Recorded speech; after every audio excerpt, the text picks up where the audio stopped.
G20 की बैठक में भारत आए कनाडा के प्रधानमंत्री जस्टिन ट्रूडो बेआबरू होकर यहाँ से लौटे थे। G20 सम्मेलन में खालिस्तानी समर्थकों की भारत विरोधी गतिविधियों को लेकर पीएम मोदी ने उन्हें खरी खरी सुना दी थी, जिससे ट्रूडो बौखला गए थे। इसके बाद ट्रूडो ने हाल में वहाँ की संसद में बोलते हुए ये आरोप लगाया था कि खालिस्तानी हरदीप सिंह निज्जर की हत्या के पीछे भारत सरकार हो सकती है। साथ ही कनाडा ने वहां एक भारतीय राजनयिक को निष्कासित भी कर दिया। कनाडा के पीएम के इस आरोप पर भारत ने जबरदस्त विरोध जताया है और तुरंत बयान जारी करके ट्रूडो और वहां की सरकार को जमकर खरी खोटी सुनाई। भारतीय राजनयिक को निष्कासित करने के कनाडा की हरकत पर भारत ने भी पलटवार किया है। अब भारत ने भी यहाँ तैनात कनाडा के वरिष्ठ राजनयिक को निष्कासित कर दिया और 5 दिनों के भीतर भारत छोड़ने को कह दिया है। हैरानी की बात है कि खालिस्तानी आतंकियों के खिलाफ एक्शन लेने की जगह अब कनाडा ने भारत को ही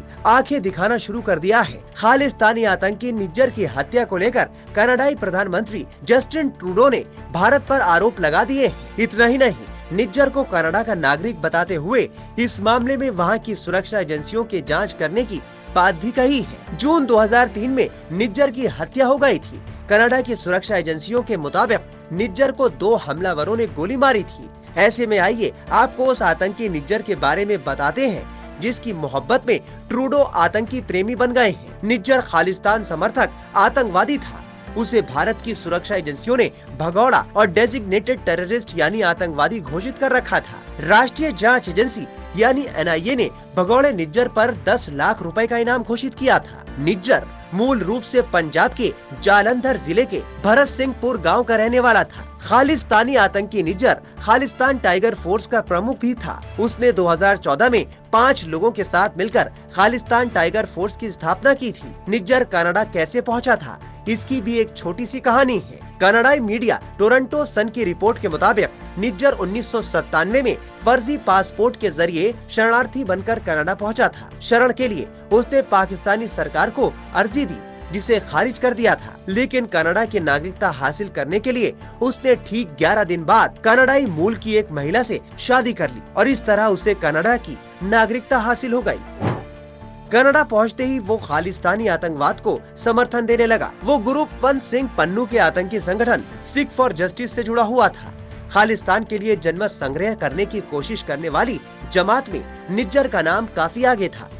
मीडिया रिपोर्ट्स के मुताबिक 2018 में जब ट्रूडो भारत आए थे तो उन्होंने पंजाब के तत्कालीन मुख्यमंत्री अमरिंदर सिंह से मुलाकात की थी। तब अमरिंदर सिंह ने उन्हें खालिस्तानी आतंकियों की एक लिस्ट सौंपी थी, जिसमें निज्जर का भी नाम था। भारत में हिंसा फैलाने और अपराध के कई केसों में उसका नाम सामने आया था, जिसके बाद उसे वांटेड आतंकी की लिस्ट में डाला गया था। पंजाब में भी उस पर कई अपराधों में शामिल होने का आरोप था। उस पर टारगेट किलिंग करने का आरोप था। निज्जर के लिए इंटरपोल का नोटिस भी जारी किया गया था। निज्जर को 2020 में जारी की गई आतंकियों की लिस्ट में शामिल किया गया था। भारत में जब कृषि कानूनों के खिलाफ किसानों का आंदोलन चल रहा था, उस दौरान विदेश में भारतीय दूतावासों के बाहर खालिस्तानी संगठन सिख फॉर जस्टिस के आतंकियों ने प्रदर्शन किया था। इस मामले में एनआईए ने भारत सरकार के खिलाफ भावनाओं को भड़काने के आरोप में उन लोगों के खिलाफ एफआईआर दर्ज की थी। निज्जर अमेरिका, ब्रिटेन, जर्मनी और कनाडा में भारतीय मिशनों के बाहर